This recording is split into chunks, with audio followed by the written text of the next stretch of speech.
আগামী চলতি মাসের 22, 23 ও 24 তারিখ সকালে আখেরি মোনাজাতের মাধ্যমে শেষ হবে।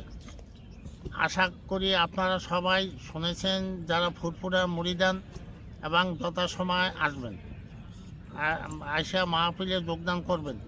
এবং অনেকেই অনেক জায়গায় বিভিন্ন ধরনের কথাবার্তা ছড়াচ্ছে যে মাহফিল হবে না। এই কথাটা সম্পূর্ণ ভুল এবং মিথ্যে। আপনারা যে সময় দেওয়া হয়েছে সেই সময় মতো আপনারা চলে আসবেন আশা করি ইনশাল্লাহ। আর ফুরফুরা ঐতিহ্যবাহী মাহফিল আর ফুরফুরা পীর সম্পর্কে আপনারা তো সবাই অবগত আছেন এবং সবাই জানেন, এবং এই মহব্বতে আপনারা সবাই চলে আসবেন। আপনাদের আন্তরিকভাবে দাওয়াত দিচ্ছি। খোদা হাফেজ।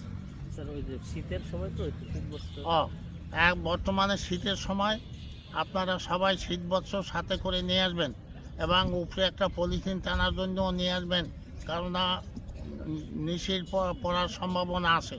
আপনারা এইভাবে আসবেন এবং নিচেও একটা পলিথিন আনার চেষ্টা করবেন, তাহলে আপনাদের জন্য সুবিধা হবে।